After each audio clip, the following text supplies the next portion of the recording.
This program is designed to provide general information with regards to the subject matters covered. This information is given with the understanding that neither the hosts, guests, sponsors, or station are engaged in rendering any specific and personal, medical, financial, legal, counseling, professional service, or any advice. You should seek the services of competent professionals before applying or trying any suggested ideas.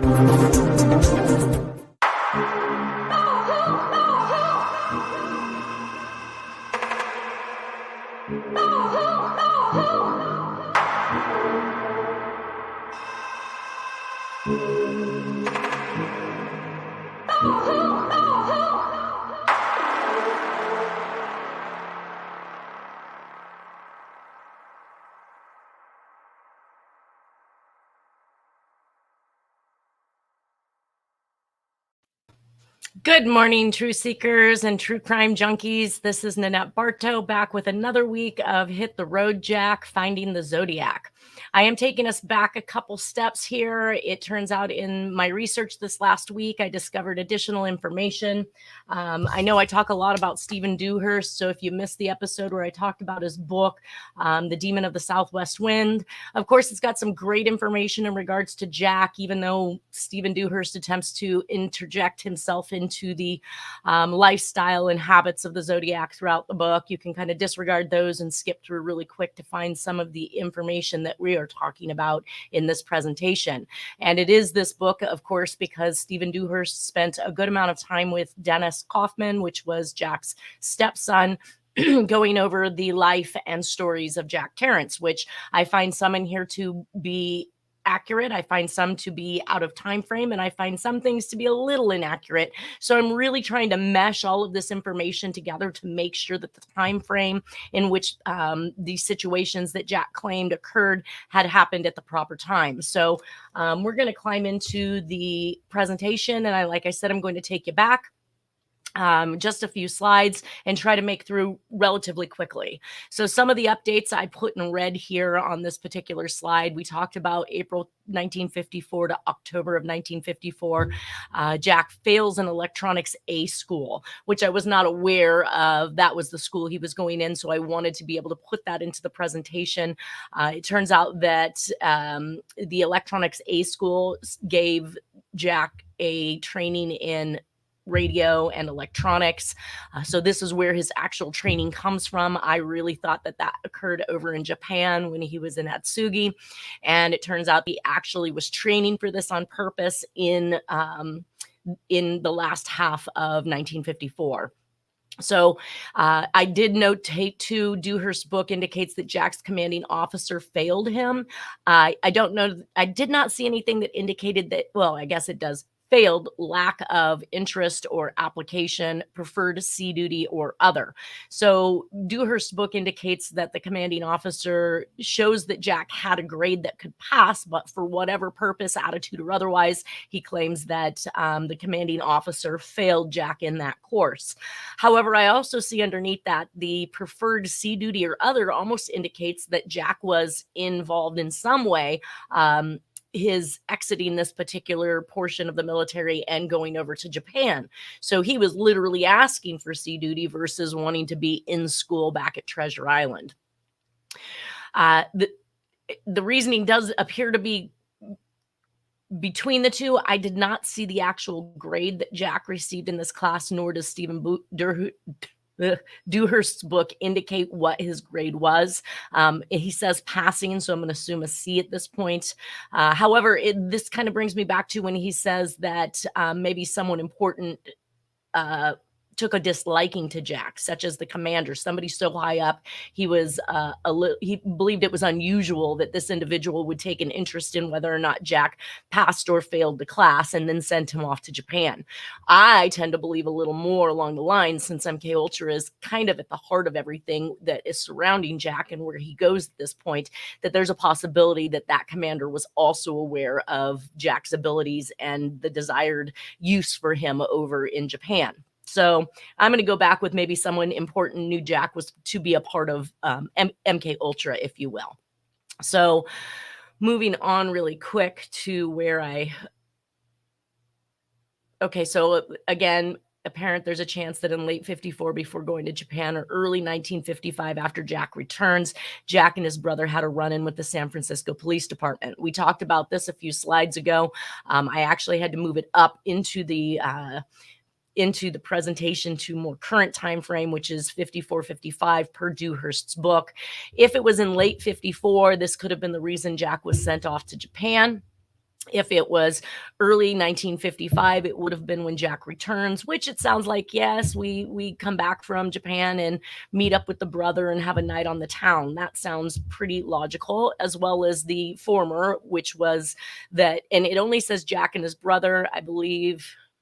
So no, he does indicate Don. It's not Charles. We know that he went off previous to his enlistment in March of 54 to pick up Charles and his wife, dropped her off in Arkansas for 6 months, and returned to San Francisco and entered back into the Navy and into the electronics A school. So we do see that this particular circumstance either occurred before or after the 4 months in Japan.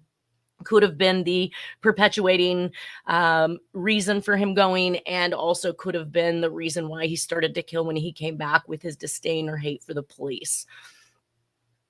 We also looked at the 1955 letter that Jack wrote to the Boilermakers Union in request of a union card, and Dewhurst writes that Jack actually had met back up with Eco in Japan during this stint. And just as they were settling back in, that's when this actual letter from Letha comes out to Eisenhower, which again, I misstated in a previous era, and I had that wrong. So we've now moved it up to where it needs to be, which is in 1955.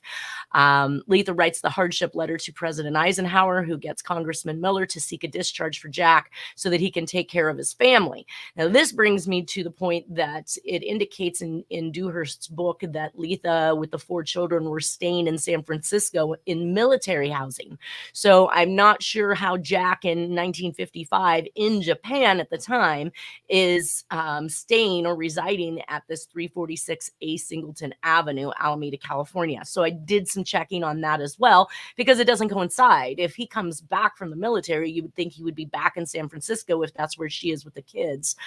I've kind of contended this entire time that Jack didn't return from Japan and immediately go back home to Letha. I think this is really when things started to fall apart for him, because he is going to divorce her here soon. We know that the Zodiac Jack also used a lot of the Eisenhower stamps on his envelopes. Anywhere from 2 to 6 of these particular stamps were used. And we know that there are lots of different stamps out there that people could buy, even back in during this time frame. So this was specific, I believe, because stamps become a big thing in the MO of the communications, as we will see when we move into that phase of the presentation. All right, so I ran Singleton Avenue, and it is near the water. It is near a port. I did not see any indication, though I did not track this area back too far. This is in Alameda County. I do not know or could not find any information in regards to it having been military housing, and it does definitely look like a set of condos, and even a newer set of condos, because we can see right here is the Singleton Avenue street. And then inside of that, we find these condominiums. And we see over here bare land in which it appears as though they're going to begin breaking ground for condominiums as well. So that doesn't mean that this entire area couldn't have been bulldozed and redeveloped into what we see now. I just was not capable of finding anything that would indicate that this had ever been a military base. And again, this is in Alameda, not in San Francisco, where Dewhurst's book puts Letha. All right. And so we talked about the Singleton address and where it was at. And then we talked about the possible run-in with the SFPD. And then, of course, we see our first murder in 1955. So Jack is not back in town in California for a little more than a month, and we have our first murder in California since 1949.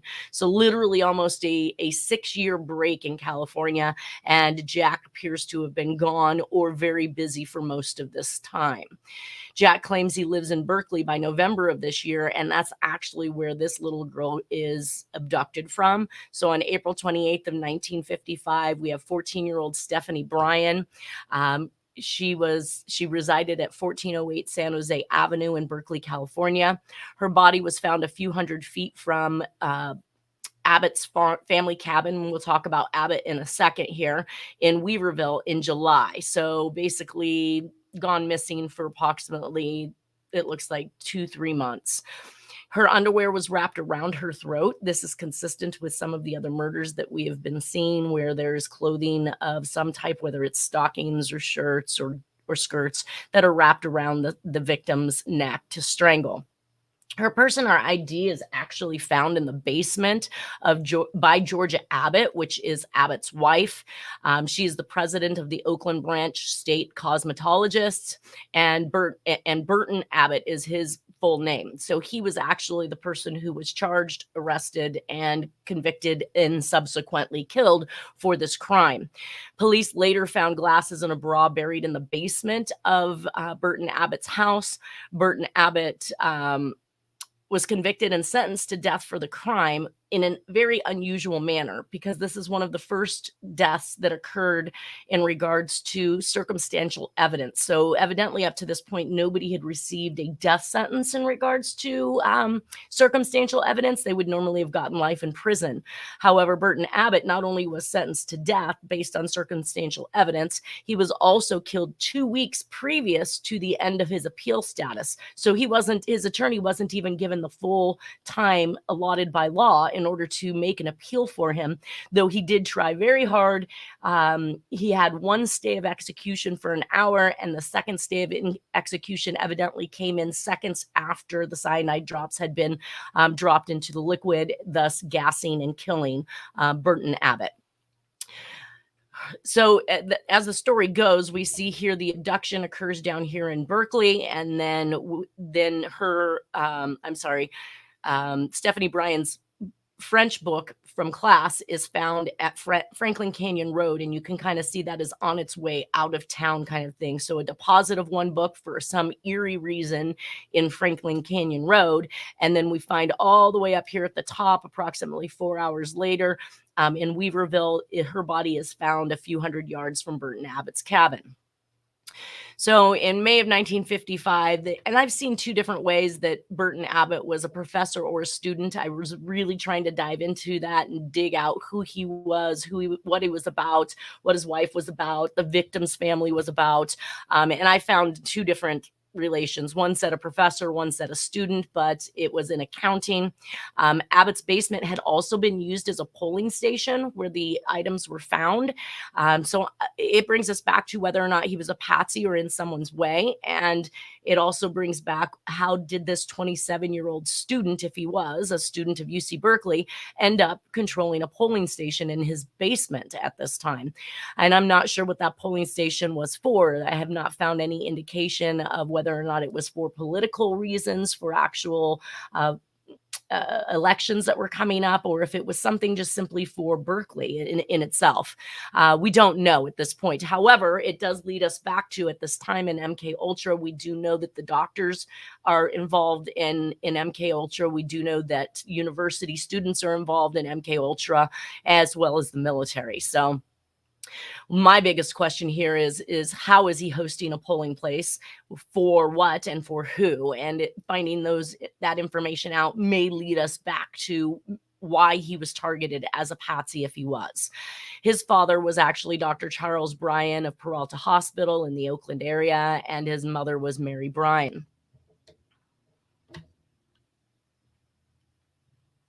So by April of 1955, I have nothing listed for Jack.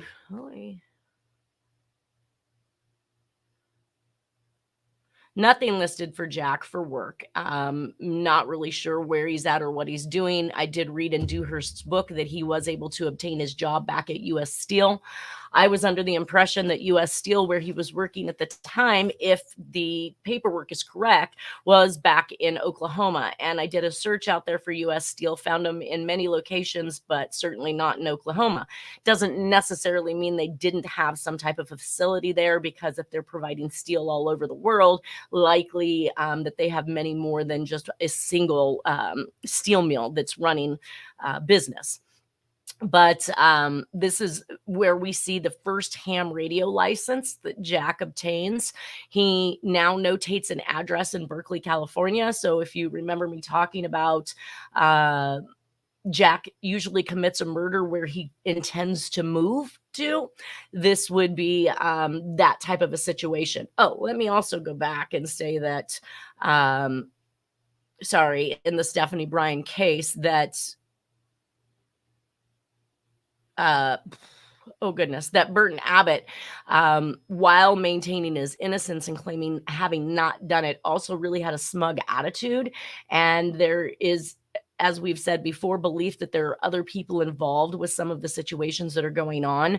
So in my mind, he never looked, or it never sounded like he was scared or worried that he was going to be caught for this crime, almost as if to say that his smugness was that he assisted in maybe hiding some of the belongings, but knew that he hadn't committed the crime. And that's what created the smugness and his belief in the justice system, that he would not be found guilty for it because there was no evidence linking him to that murder. But it does not mean that he didn't help or facilitate, because he in fact used an alibi of having gone to that very cabin the day that she had gone missing, that was supposed to support he was 300 some miles away, but then lo and behold, her body is found at the cabin. So there is some strange things going on there, and it would it's something we're obviously never going to probably figure out, but it would be interesting to know. So back to Jack again. The first instance here also on the card is the first time we see Jack use the word Jack. He had typically, as you see in the letter from 1955, just a few months before, he labeled himself as quote J quote W quote Terrence. And that's how I had primarily seen his name on all of his military paperwork and everything up to this particular point in time. So now we see that he is actually using the name Jack W Terrence. He's also dropped off the junior here, though we do see he didn't use junior up here. All the rest of his military paperwork indicates junior. The address is now 1817 and a half 7th Street, Berkeley, California.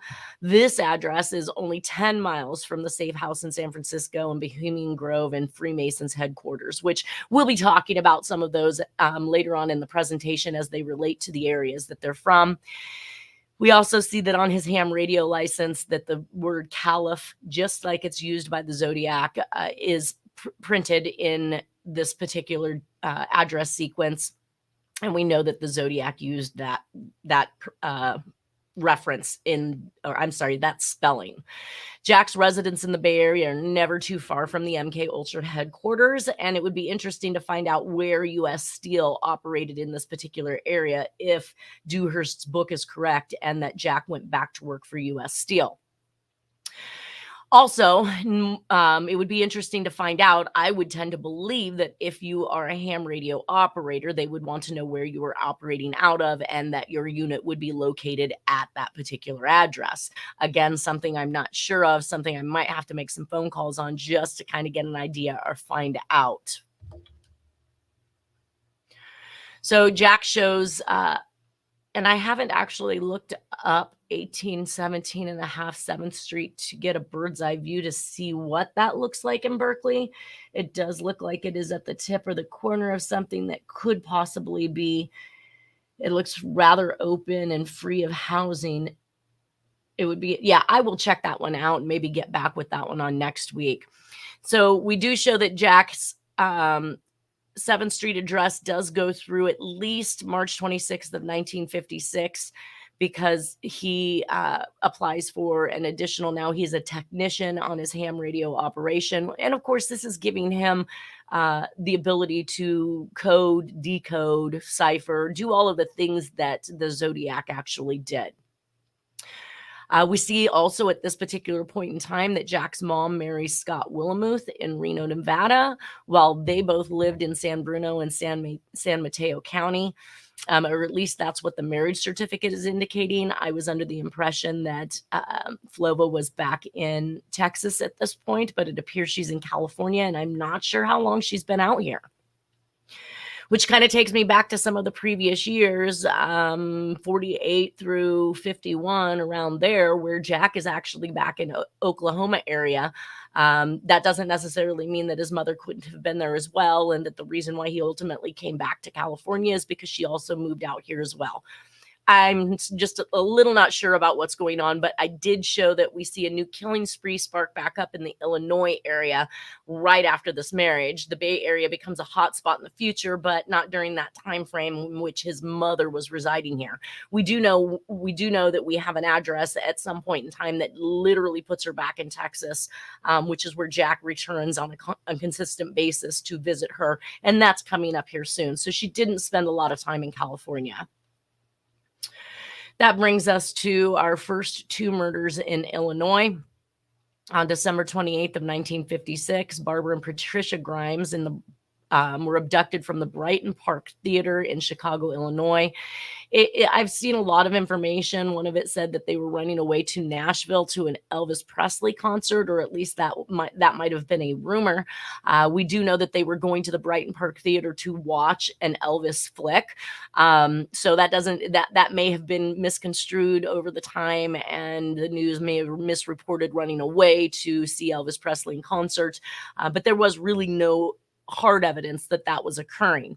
So they disappeared after going to a cinema to watch an Elvis Presley movie. If they had ran away at this point and were on their way to the Nashville area for this Elvis Presley concert, then there's a good possibility that this did happen and they were abducted in some place other than Brighton Park.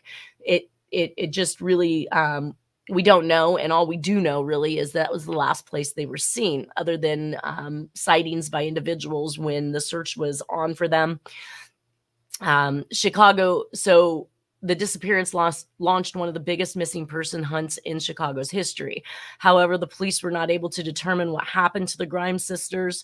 Last seen January 3rd at Craig's department store, which would indicate, if this was true, that they were being held previous to the death. But if they're at Krieg's department store, are they alone? Were they sighted with someone else? It wasn't a lot of information given in regards to this. But if they were accompanied by somebody who had them under their control, then this would have been almost a mimic or repeat of some of the instances that we see, like the Oakland County child murders, where the children are held for days to weeks at a time before being murdered. Or the alternative to that is that they are seen alone and they are really running away to this particular concert, and they are not abducted until some later point. The friends of the mother believes they received a call from one of the girls on January 14th. This can also be an indication, as we saw in the Atlanta, Georgia child murders, where the victim was given an opportunity to call home and speak to their parent. Not unusual, but this also leaves them alive at least a few more days longer, and a good chance that they were not technically abducted or killed at this point on January 14th. The double homicide like Thames and Binnaker, which is back in South Carolina, which we will kind of see a little more in the future as the body count grows. Her father is Joseph, a union truck driver, and her mother was Loretta, clerk of Park Davis County. So basically, they have decent jobs, but it's said that they are lower level society, or poor and happy, as I read one of the articles. So now they find the bodies on January 22nd in 1957 on German Church Road in Willow Springs, Illinois. The coroner, Harry Gross, at the time chief investigator for Cook County Coroner's Office, found an icy layer on the girls' bodies, which would not have occurred until at least January 7th. So the acclimate weather is now indicating or dictating that while they went missing on December 28th, it would not have been possible for their body to have been covered in a thin layer of ice unless they were alive and warm when they were put into the snow, number one. And that inclement weather did not occur until after January 7th. So we do have the girls alive for a little bit. We just don't know if they are kidnapped and being held, or if they're still running away and then kidnapped at some point after January 7th. So the girls' bodies would not have received that icy layer. It would not have occurred until at least January 7th, when the temperatures reached a freezing point that would react with the girls' warm bodies to create that icy layer. So this coincides more with a January 14th call from one of the girls that likely they were still alive on January 14th. Because of this, they would have had to have been set out in their bodies warm at the time it was set out, and they were found on the 22nd with this icy layer on their body, which would indicate that they were dumped the night before or the early morning hours of the 22nd in order for that to occur. So this also would coincide more, again, with the January 14th and the keeping of the victims for some time. Believed to have died from secondary exposure to either intoxication, poisoning, or being drugged. We know that drugs and poisonings have become an apparent MO and will be a theme of the Zodiac killer as well. And we saw it occurring with H.B. Tennyson, and here in the future with Marilyn Monroe and some other people, where drugging or overdosing the individual is the cause of death. So there's no fatal wounds on either of the children. Barbara has signs of sexual intercourse and 3 puncture wounds in her chest, believed to be from an ice pick. So I have discussed before the ice pick type tool that was used to inflict the wounds on some of the victims. They also indicate when the 3-inch knife has been used to puncture the hearts of 2 individuals that it could have been an ice pick. However, they did deem the tool to be a 3-inch by 1/2-inch blade to be the actual tool, or an ice pick, as they indicated. So we're going to hear more about ice picks as well. There's bruising on their bodies, which may have alluded to them being tied up or even hit or beaten to control. Rodent bites probably occurred after the bodies had been dumped, and the bodies were very clean, was indicated. So cleaning of the victims are continued. We've seen it in the lipstick killings. We've seen it in the bathtub murders. We will see it in the future in additional murders. Children. There was also information that indicated one of the girls had milk in her stomach, which they indicated they had not drank at the Brighton Park Theater, and it was not available at home, so it was not something that they were drinking at home. So that would conclude that the night of the 28th, that they were not abducted and killed on that particular night for sure. And it looks like they have a brother that I'll be looking for, James Grimes, 68 years old in 2013, who is probably still interested in knowing what happened to his sisters. The reason why I got into this is because of some of the extrinsic evidence on the outside. So the girls' bodies lay upon a flat horizontal section of snow-covered ground directly behind the guardrail. We are going to go through a stint of murders in the Santa Rosa area. That's what correlates to the Bohemian Grove, where the victims are found thrown over a guardrail. So we're seeing this early on, as early as 1955, but we're going to see more of it in a few years. Now, so directly behind the guardrail, which extended for just 10 feet before the incline of the embankment of Devil's Creek. So literally, the person probably at nighttime thought they were throwing them overboard, and literally was only able to throw them just beyond the guardrail because they were not capable of tossing this body over the side. Barbara lay on her left side with her legs turned sharply to the right. It is believed the sister had most likely been driven to this location in a car, with their bodies being dragged or lifted out of the vehicle, then placed or thrown behind the guardrail. The 3 wounds resembling those typically inflicted by ice picks were discovered upon Barbara's chest, and injuries resembling blunt force trauma were visible upon her face and head. While numerous injuries resembling bruises were discovered upon Patricia's face and body, the girl's father, Joseph Grimes, was driven to the crime scene to formally identify both bodies. So I just mapped this out to see where the abductions occurred. We see up here is Brighton Park, listed right at the top, and it is merely 11 miles from Ruth Casacchio's home at the time on Yale Avenue, which Ruth Casacchio's information was found inside of Jack's belongings. very old information at that. So why keep it? I have no clue. There's obviously some meaning behind Ruth Casacchio's home in order for him to keep this little tiny, I'm going to guess maybe 2.5 inch by 1 inch slip of paper that has the typewritten name and address of Ruth. So, and going into where the actual dump site was, we find that the German Church Road is where the bodies were dumped. So literally they're abducted up here in this particular area, brought all the way down to German Church Road where they're dumped.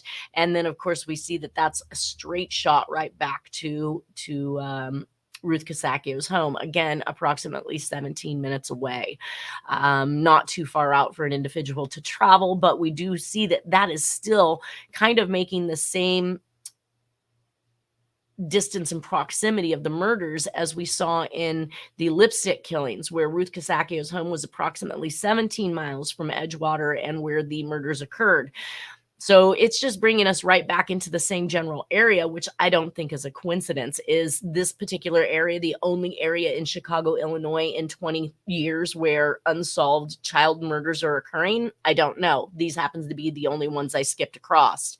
So Jack's information on Ruth Casacchio puts her at the South Yale address at least through 1959.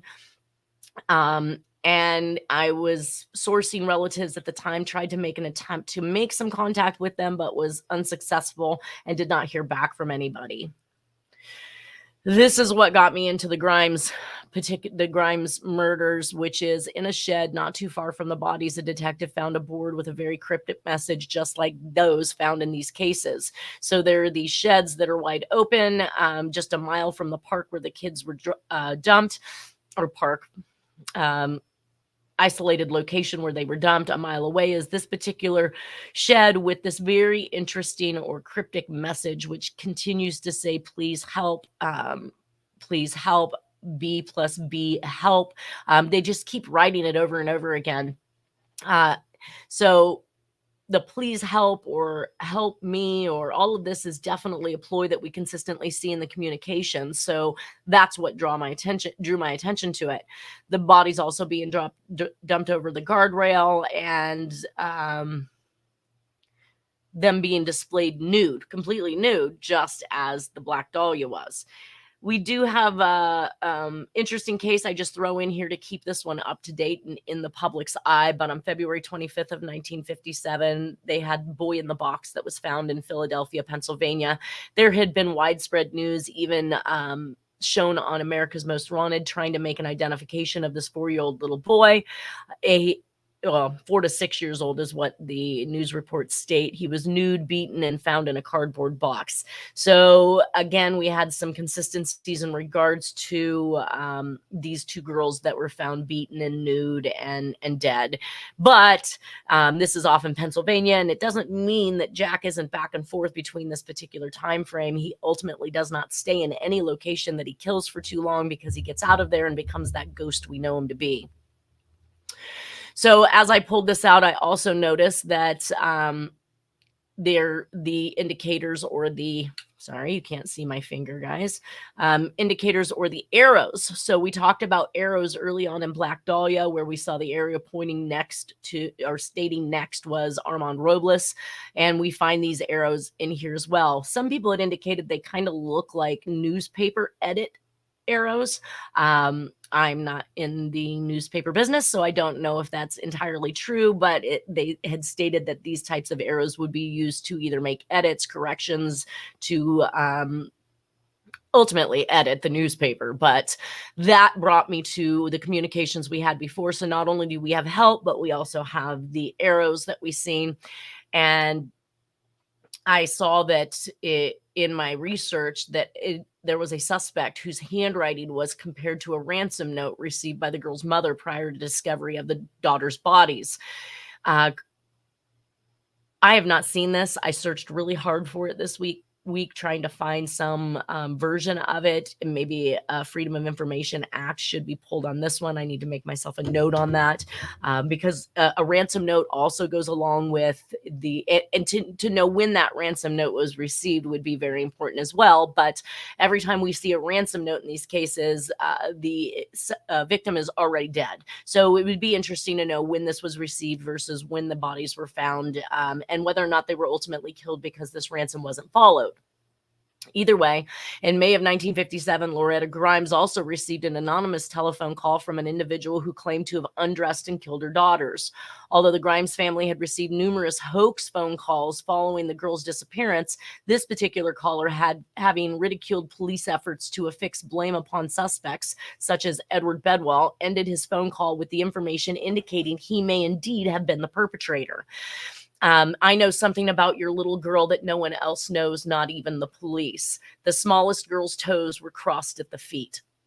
So this is extremely interesting for very many reasons. First off, to ridicule the police for having the wrong person is absolutely Zodiac 101. And actually, we saw it in the Black Dahlia as well, where if you got him, you don't need me, or if he confesses, you don't need me, or if you believe those forgeries, then you've got the wrong person. So we're seeing a lot of this type of behavior in these communications, and it indicated that the caller had laughed before terminating the call. So now we're back to Zodiac Communications 101, which is we have a ransom note, we have a phone call home by the victim, we have a phone call to the parents by the suspect, and there was an indication that there was more than one communication that was written in this case. Again, I believe that these have probably not been released to the public, but I would very much so like to be able to do an examination of those particular communications to see what we're dealing with, whether it's typewritten, cutouts, or even handwritten. Either way. So on the same night in which the newspapers were reporting on Bonnie Lee Scott's discovered body, Loretta received another anonymous call stating he got away with another one. Now, we will be talking about Bonnie Lee Scott in regards to another killer, but it looks like the killer indicated got away with another one, which was all he stated, and that the police would not be able to pin this on him. That's also something that Jack believed. He's not concerned. He knows the police doesn't have anything. Bonnie's remains were discovered less than a mile from the Grimes sisters, and she was also found nude. Melquist, I believe, is the individual who they believed was the killer, only served 8 years of his 99-year sentence before he died for the murder of Bonnie Lee Scott. So one of the beliefs, retired Detective Ray Johnson believes that Melquist killed the Grimes sisters, but that he also had accomplices. So again, we're hearing more about accomplices again. He thinks that Melquist had connections to the mob, which I've said all along, there is some type of underground syndicate involvement, whether it's media, mob, politics, and maybe a combination of all of these, because it seems to me by my research that these things run in tandem and one is just the same. The mob becomes the politician becomes the elite. So, and who knows who owns and runs these media institutions. But Johnson is working on a documentary to publicize this case and gain further funding to work the case.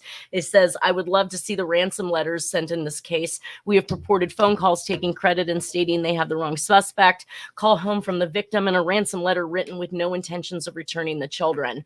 2 different times of death are reported, as we indicated. One was 5 hours after abduction, but the evidence found inside the stomach of one of the girls is not consistent with that information, unless she had drank that milk within the 5 hours of the abduction of being abducted, and 7 hours before the bodies being discovered. So items in the stomach revealed that they had been given milk to drink and the bodies were cleaned, all signs of OCCK and Zodiac.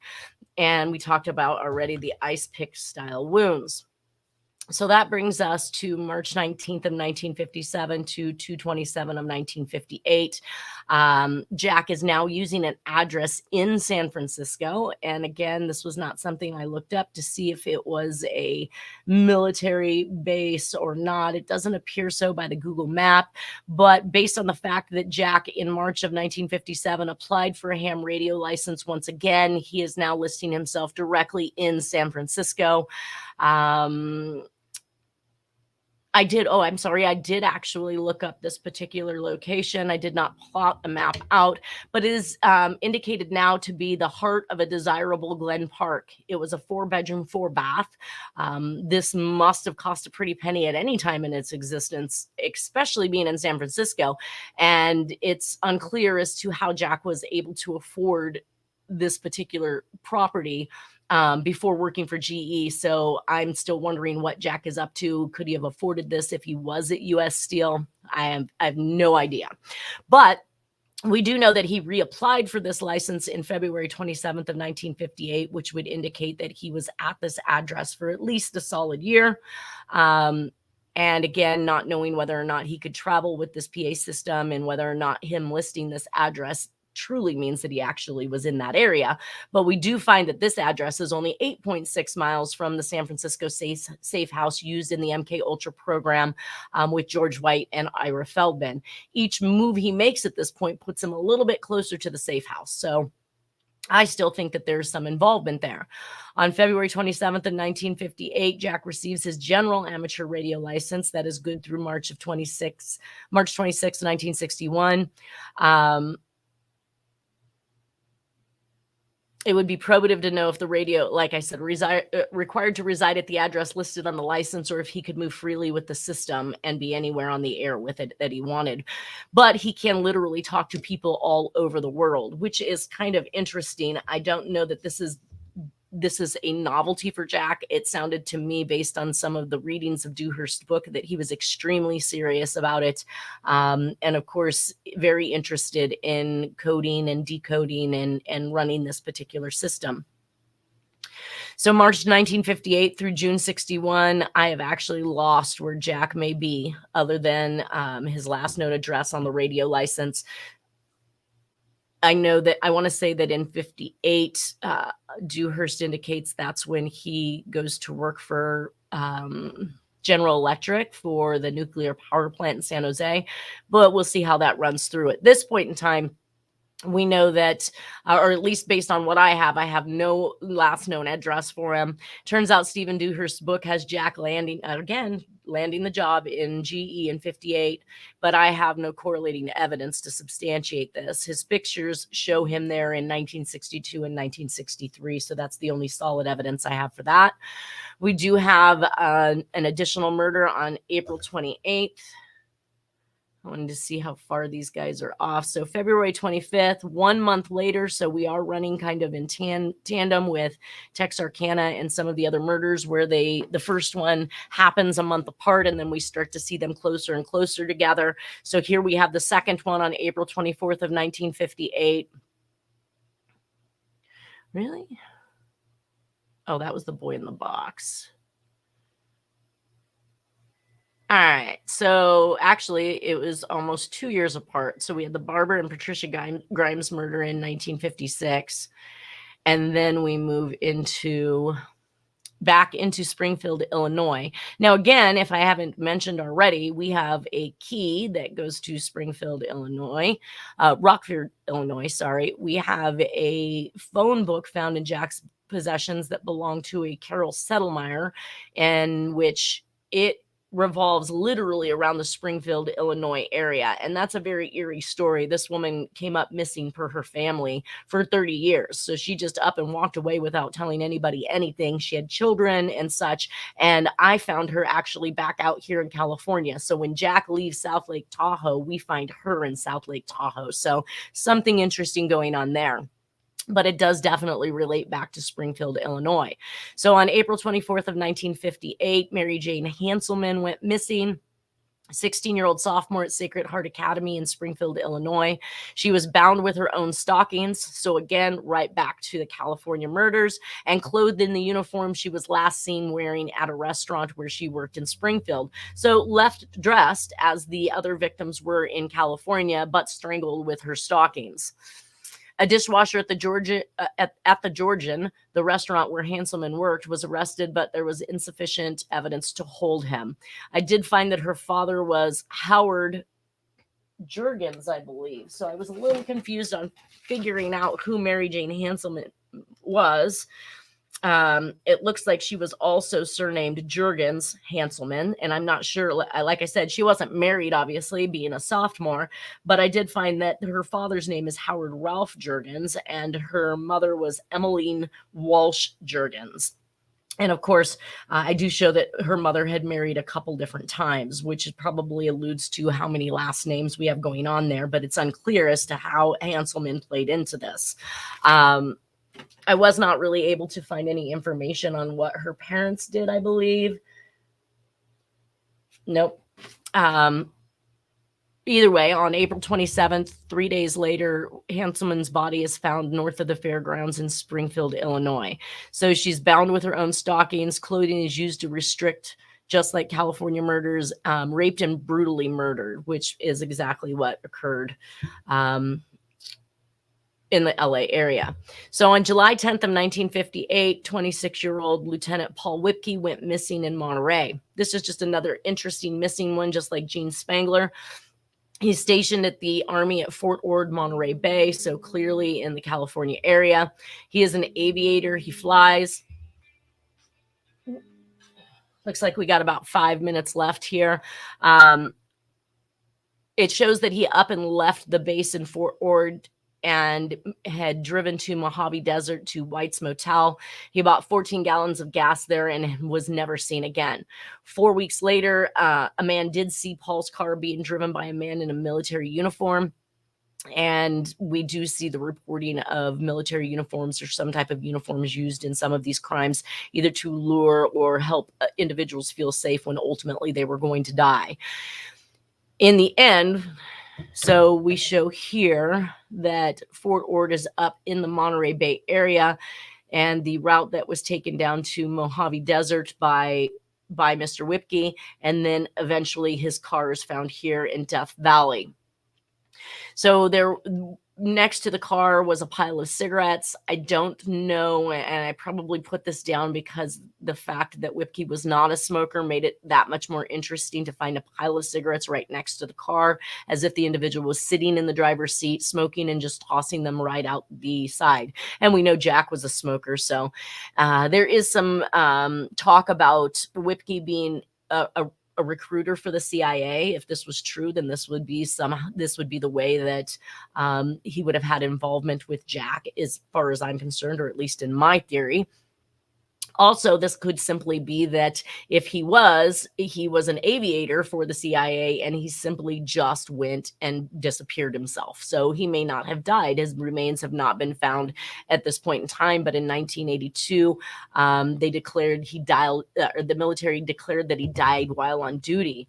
I did find some interesting information that the military believed that he'd driven his car to the Death Valley area, which was a very forbidding area, very hot sun, and that he had simply walked away to commit suicide in the heat. I don't know of anybody being able to suicide themselves by heat or thirst or otherwise.